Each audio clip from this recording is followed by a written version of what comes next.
How to do what's called a falso dritto, but it's a false edge cut from your dominant side or your right side.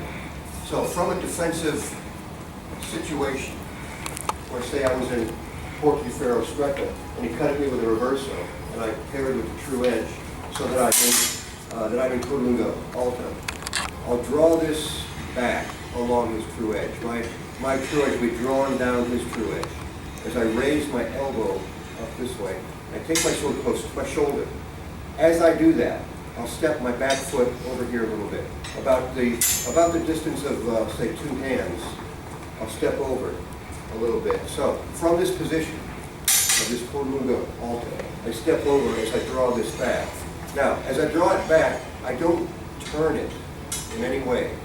I keep the flat this way. Draw this, and then I strike up at his hands by using my left hand. So from this position, I step the other foot behind that.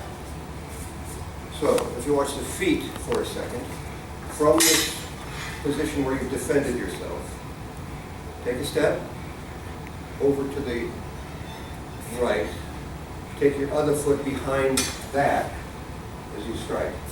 Now with the hands, as I said, first, draw this back. Don't lower your elbow. Keep your elbow lifted. And I said, don't turn the sword at all. Keep it this way. Then, once you've drawn it back, use your other hand to pull that forward and strike. You have to be careful with this. It's very fast and it's very strong, so you need some arm protection. I should say all the way up to the elbow, but I can go grab my no, elbow. I'll try to be somewhat careful here. If not, we'll find out. Parry, step and strike. It catches the arm. So you have to be a little bit careful here. So parry, step and strike. So step and pull the left hand. Draw this back. Throw this hand forward. You see how that works? You cast your point forward using your bottom hand. Lift this out, it pulls the sword forward, and you cut with the false edge. Don't do it in a way where you're lowering your right arm. With a big sword, you're going to hit the ground. So try not to drop your right hand at all. You don't need to. It's all done with the other hand is what throws that out. As you get comfortable with that, you can wind up stepping pretty quick.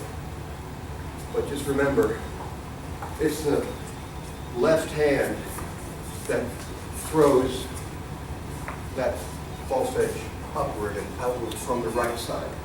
That's a falso dritto. Marozzo used it many, many times throughout his assault. Okay, let's practice that.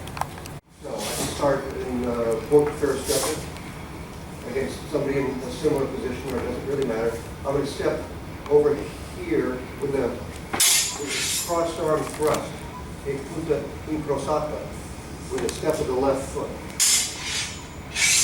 So my true edge, I turn towards it as I push the point, crossing my arm, and he comes up to defend himself with his true edge in a natural action. Step a bit to the left with your left foot, step forward with your left foot. Going down. As soon as he raises the arm, I do the same action that we just talked about and strike with the false edge up underneath. So push here, step here, striking up under. So 1, 2, strike. When you finish, you're in a porte-di-ferro alto, right? The high point forward, right foot forward position.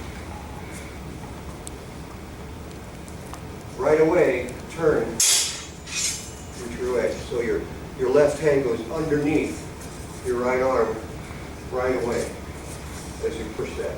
You leave this arm straight. As you shove that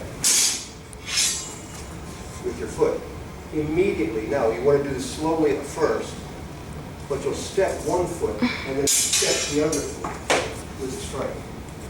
So it feels like that. Step, step.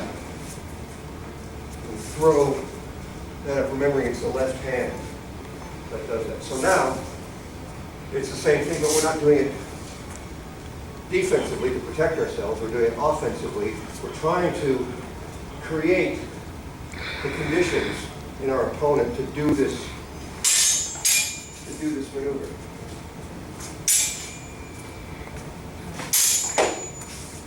Okay. Do it at whatever speed.